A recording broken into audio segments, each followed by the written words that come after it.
500 பாராளுமன்ற இடங்களை 800ஆக ஆக்கப் போகிறார்கள். 800 இடங்களில் ஏறத்தாழ 400 இடங்களை 5 இந்தி பேசுகிற மாநிலங்களிலிருந்து வருகிற எம்பிக்கள் நிரப்புவார்கள். இதை ராகுல் காந்தி இங்கே வந்து பேசுகிறார். தென்னாட்டுடைய உரிமை பறிக்கப்பட இருக்கிறது, தமிழ்நாடு ஒன்றுமில்லாமல் போய்விடும். உங்களுடைய நாட்டிலிருந்து உங்களுடைய நலனுக்கு மாறாக உங்களுடைய உரிமைகள் பறிக்கப்படுகின்ற விதத்தில் அவர்கள் மோடியோடு ரகசிய பேரம் கள்ளப்பேரம் நடத்துகிறார்கள், களவாணி கூட்டு வைத்திருக்கிறார்கள், கள்ளப்புருஷனோடு உறவாடுகிறார்கள் என்று சொல்லிவிட்டு இருக்கிறார். இவர்களை எட்டப்பர் என்று இந்த கதையெல்லாம் தெரிந்து பேசியிருக்கிறார். எட்டப்பர் யார்? ஸ்டாலின் தானே, கனிமொழி தானே. இந்த கூட்டம் தமிழர்களின் நலனை காட்டி கொடுக்க போகுது. போதிய பெரும்பான்மை இல்லாத பிஜேபி, சந்திரபாபு நாயுடு அவருடைய தயவில் ஆட்சி நடத்தும் பிஜேபி, மோடி மடியில் ஒரு 40-50 எம்பிக்கள் பக்கோடா தின்று கொண்டிருக்கிறார்கள். மோடி ஊட்டி விட்டு கொண்டிருக்கிறார். சிந்தாம தின்னுங்கப்பா, என்னப்பா அவசரம், உங்களுக்கு தானே வச்சிருக்கேன் அவ்வளவு பக்கோடா, அவசரம் இல்லாமல் அப்படின்னு சொல்லி மடியில் ஏற்றி வச்சிருக்காரு. அவன் எல்லாம் ஓட்டு போட போகிறேன். வேலுமணி அவர்களும் சி.வி. சண்முகம் அவர்களும் நாங்கள் வந்து கொடுத்த பதவி எங்களுக்கு வேண்டாம், நீங்கள் வந்து சசிகலாவையும் டிடிவி தினகரனையும் மறுபடியும் கட்சிக்குள்ள சேருங்க, வெளியே போ, நீலாம் கசடு, நீ போன வரையிலும் அதிமுகவை புதுசாக வளர்க்கலாம். நீங்கள் என்ன எதுக்காக அதிமுக தோற்கடிக்கப்பட்டுச்சு? வேலுமணி 50,000 கோடி பணம் வைத்திருக்கிறார், அப்புறம் தோற்கடிக்காமல் என்ன பண்ணுவேன்? சி.வி. சண்முகம் என்ன பெரிய புனித உத்தமர் காந்தி?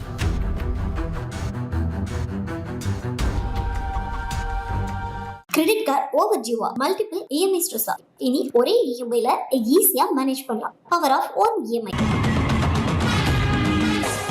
ராகுல் காந்தி இப்போ வந்திருந்தார்ல, அவருமே வந்து இந்த கர்நாடக பிரச்சனை ரொம்ப ரொம்ப ரொம்ப அருமையாக பேசியிருக்கிறார். அவர் என்ன, எனக்கு ரொம்ப வியப்பு என்ன என்றால், பாராளுமன்ற இடங்கள் குறைந்து போகின்ற நிலைமை ஏற்பட்டிருக்கிறது. 500 பாராளுமன்ற இடங்களை 800ஆக ஆக்கப் போகிறார்கள். சரியா? பெரிய பாராளுமன்றமாக கட்டியிருக்கிறார்கள். 800 பேர் இருக்கை வைத்து கட்டியிருக்கிறார்கள். 500 எம்பி இனிமேல் 800 எம்பி ஆகிவிடும்.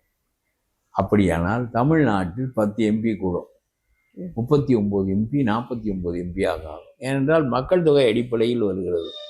மக்கள் தொகை அடிப்படையில் வரக்கூடாது. அப்படி வருமானால் மக்கள் தொகை மிகுந்த இடங்களினுடைய அதிகாரம் நிலை ஊன்றிவிடும். அது ஒரு பக்கம் இருக்கட்டும். இந்த மக்கள் தொகை அடிப்படையில் வருவதனால் நாம் 4 கோடி பேர் இருந்தவர்கள் 7.5 கோடியாக இருப்பதினால் 39 பேர் 49 பேராக போகிறோம். ஆனால் உத்தரப்பிரதேசத்தில் பிள்ளை பெறுவதை தவிர வேறு வேலையே அவர்கள் ஒரு 30 ஆண்டுகளாக பார்க்காத காரணத்தினால் ஆடு குட்டி போட்டது மாதிரி வரிசையாக போட்டு கொண்டே இருந்தார்கள். அதனுடைய விளைவாக 80 இடம் 130 இடம் ஆகும். நமக்கு 10 இடம் கூடும், அவனுக்கு 50 இடம் கூடும். சரி, நான் இது தெளிவு மக்களுக்காகத்தான் இதை இவ்வளவு தெளிவாக எடுத்து சொல்லுகிறேன். 800 இடங்களில் ஏறத்தாழ 400 இடங்களை 5 இந்தி பேசுகிற மாநிலங்களிலிருந்து வருகிற எம்பிக்கள் நிரப்புவார்கள். மத்திய பிரதேசம், ராஜஸ்தான், உத்தரப்பிரதேசம், இப்படி 5 இந்தி பேசுகிற மாநிலங்களில் ஏறத்தாழ பாதி பேர் வந்து விடுவார்கள். சரியா? தென்னாடு, அப்புறம் நம்ம ஊமைத்துறை ஆட்சியில் நம்முடைய உரிமைகள் என்ன ஆகும் என்பதை நாம் எண்ணி பார்த்து கொள்ள வேண்டியதான். அது ஒரு பக்கம் இருக்கட்டும். இதை ராகுல் காந்தி இங்கே வந்து பேசுகிறார். தென்னாட்டுடைய உரிமை பறிக்கப்பட இருக்கிறது, தமிழ்நாடு ஒன்றுமில்லாமல் போய்விடும், சின்ன சின்ன மாநிலங்களெல்லாம் அடிபட்டு விடும். ஆகவே இந்த சட்டம் வரக்கூடாது என்று வடநாட்டு தலைவர் பேசுகிறார். எனக்கு தெரியாத அவர் உத்தரப்பிரதேசத்தில் போய் என்ன பேசுவார் என்று. அவர் தெளிவாக அவருடைய பேச்சை அங்கே இருக்கிறவன் மொழிபெயர்த்தால் உத்தரப்பிரதேசக்காரன் கேட்பான், நான் 50 இடங்களை கூட பெறுவதில் உனக்கு என்ன இடைஞ்சல் என்று கேட்பான். நீ அங்கேயே இருந்து இங்கே வராதே என்பார். ஆனாலும் அவர் ஏதோ நீதியாக பேசுவது போல ஒரு தோற்றத்தில் இந்த பக்கம் பேசுகிறார். அதற்கு என்ன சொல்லுகிறார் என்றால், உங்களுடைய நாட்டில் இருக்கிற எட்டப்பர்கள் வாக்களித்தால் தான் இந்த சட்டம் நிறைவேறும். இதுவரையிலும் மோடி என்ன செய்தார் என்றால், நம்முடைய விஜய் ஆட்களை தூக்குவதற்கு என்ன செய்வாரோ அவனை கூப்பிடுவது, உன் மீது உள்ள வழக்குகளை நான் நம்பிக்கை வைத்துக் கொள்கிறேன், எம்எல்ஏ பதவி ராஜினாமா செய்.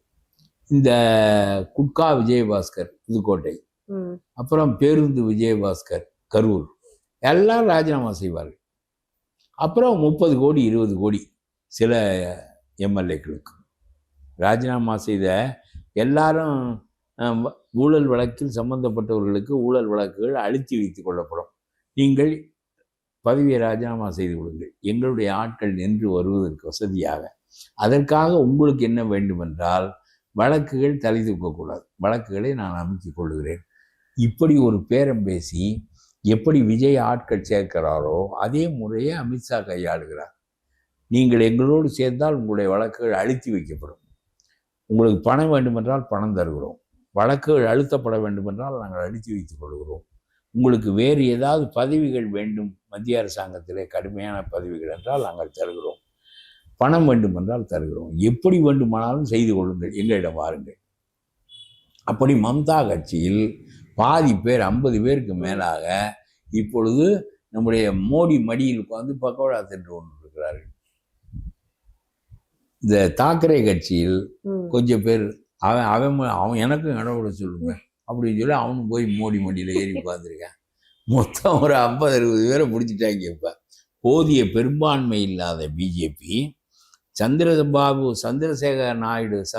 நாயுடு அவருடைய தயவில் ஆட்சி நடத்தும் பிஜேபி இப்பொழுது மோடி மடியில் ஒரு 40-50 எம்பிக்கள் பக்கோடா தின்று கொண்டிருக்கிறார்கள், மோடி ஊட்டி விட்டு கொண்டிருக்கிறார். சிந்தாம தின்னுங்கப்பா, என்னப்பா அவசரம், உங்களுக்கு தானே வச்சுருக்கேன் அவ்வளவு பக்கோடா, அவசரம் இல்லாமல் வச்சுருக்கீங்க அப்படின்னு சொல்லி மடியில் ஏற்றி வச்சிருக்காரு. அவன் எல்லாம் ஓட்டு போட போகிறேன். அவருக்கு ஒரே ஒரு கொள்கை தான் உண்டு, இந்தியா என்பது இந்துக்களின் நாடு, இந்தியா என்பது இந்தி பேசுகிறவர்களின் நாடு. அது பழைய காலத்தில் சொல்வார்கள், India that is Bharat, Bharat that is Uttar Pradesh, Uttar Pradesh really ruling our country என்று பழைய காலத்தில் சொல்வார்கள். அது இப்பொழுது உண்மையாக்க வேண்டும் என்று மோடி நினைக்கிறார். அதாவது இந்துத்துவா என்பதை ஏன் தெற்கே எதிர்க்கிறான்?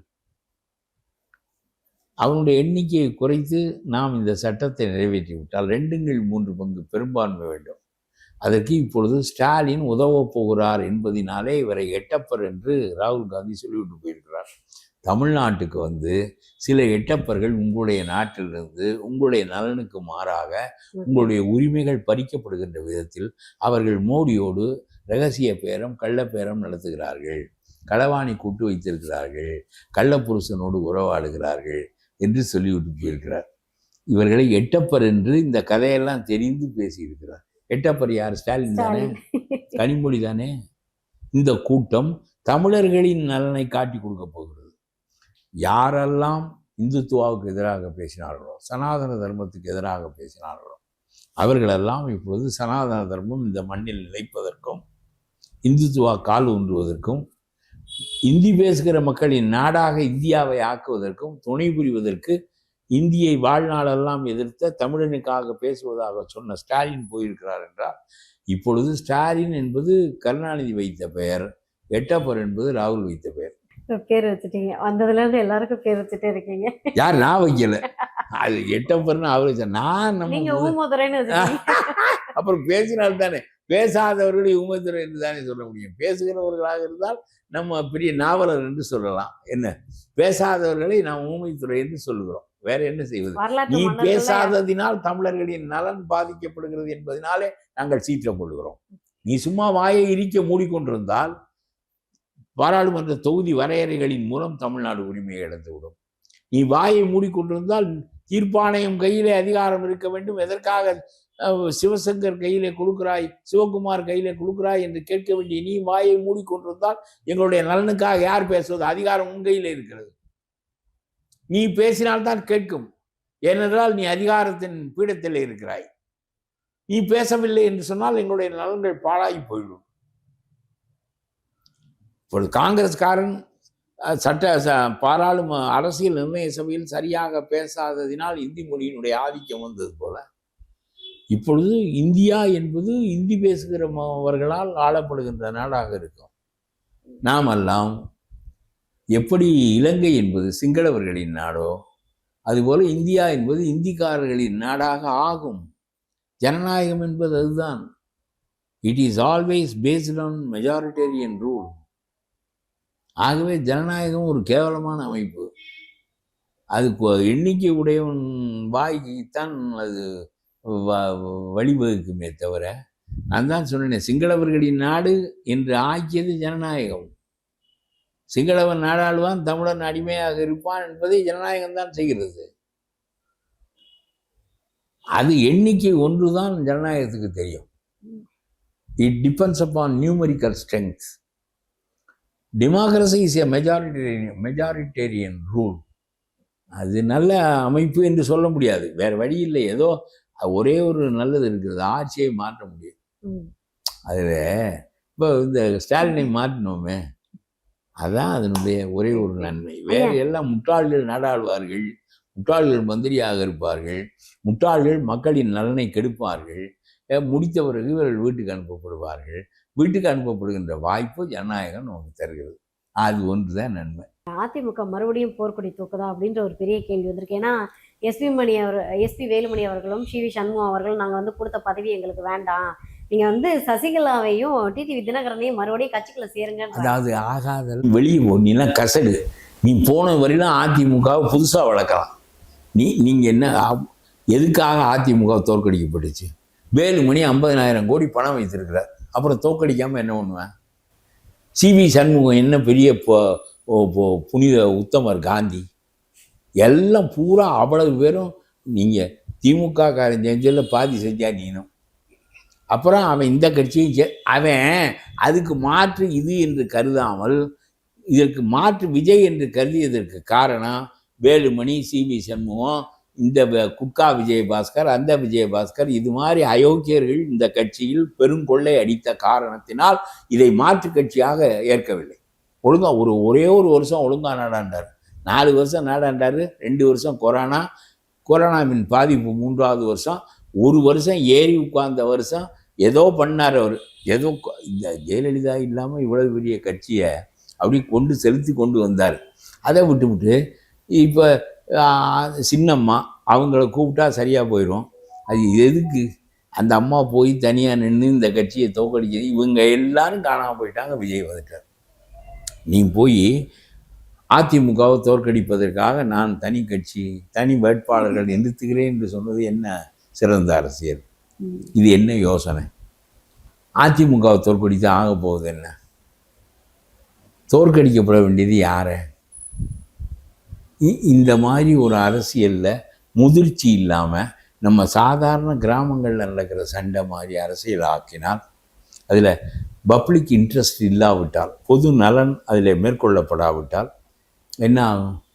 ஒரு நாளைக்கு நீ அரசியலில் இறங்கு, நீ ஒரு கட்சி நடத்து, என்ன அதிமுகவில் செய்திருக்க வேண்டும், என்ன செய்ய தவறினால் நான் என்ன செய்ய வந்திருக்கிறேன் என்று சொல்ல அது சரியானது. தினகரன் தனியாக போய் நடத்தி பார்த்தால் பெரிதாக வெல்ல முடியவில்லையே, அவரும் ஒன்றும் பண்ண முடியவில்லை. சரி, இந்த கட்சியை பலவீனப்படுத்த வேண்டும் என்று நினைக்கிறீர்கள். அதனால் நீங்கள் இருந்த இடம் பலவீனப்பட போகிறது. அதன் மூலம் யாரை நீங்கள் வெளியேற்றுகிறீர்கள் என்றால், எந்த கட்சியை மறுபடியும் ஆட்சிக்கு கொண்டு வர வேண்டுமோ அந்த கட்சியை பலவீனப்படுத்துகிறீர்கள். இதற்கு இந்த சி வி சண்முகமும் இவரும் என்ன போக வேண்டியதானே? அந்த அம்மாவோடு சேர்ந்து கட்சி நடத்தி பெருசாக்கு பார்ப்போம்.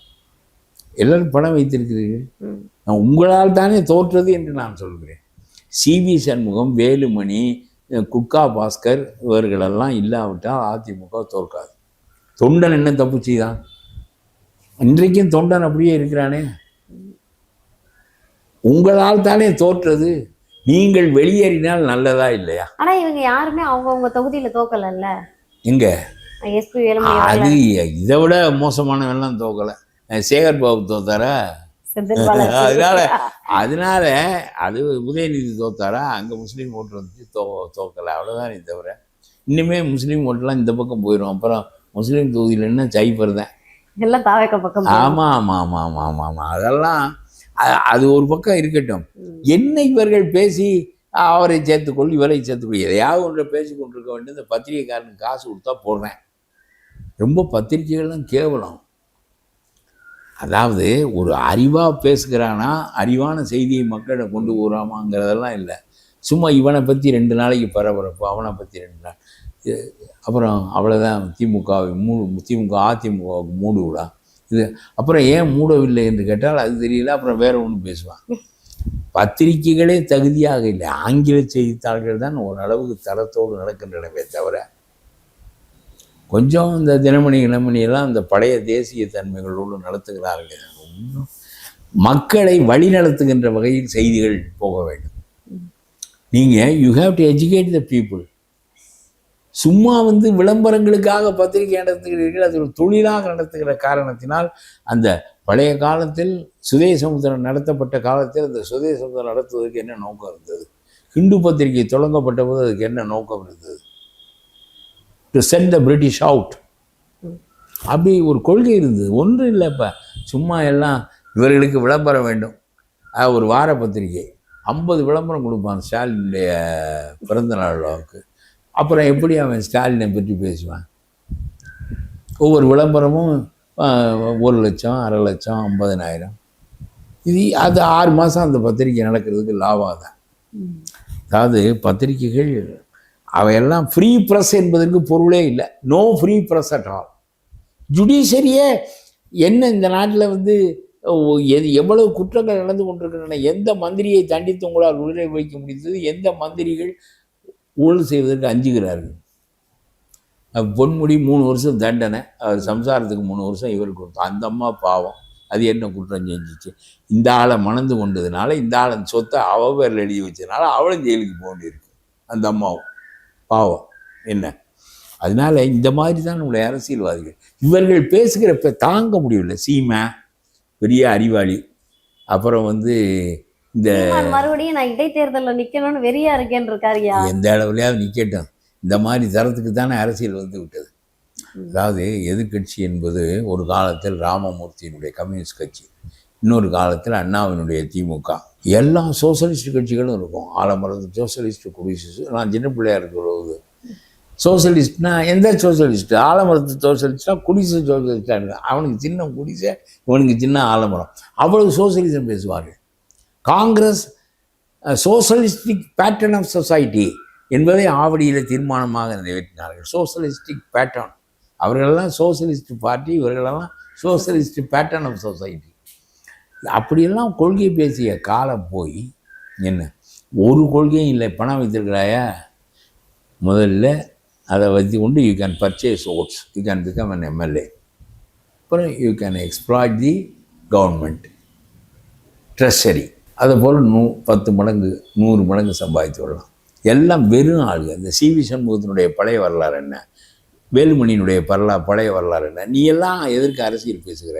சரி, சம்பாதிச்சோம் வச்சுக்கின்னு பேசாமல் சௌக்கியமாக காலை நீட்டிக்கின்னு மெத்தையில் போட்டு இருன்னு சொல்கிறேன். கிரெடிட் கார்டு ஓவர்டியூவா, மல்டிபிள் இஎம்ஐ ஸ்ட்ரெஸ்ஸா? இனி ஒரே இஎம்ஐல ஈஸியா மேனேஜ் பண்ணலாம். Power of 1 EMI.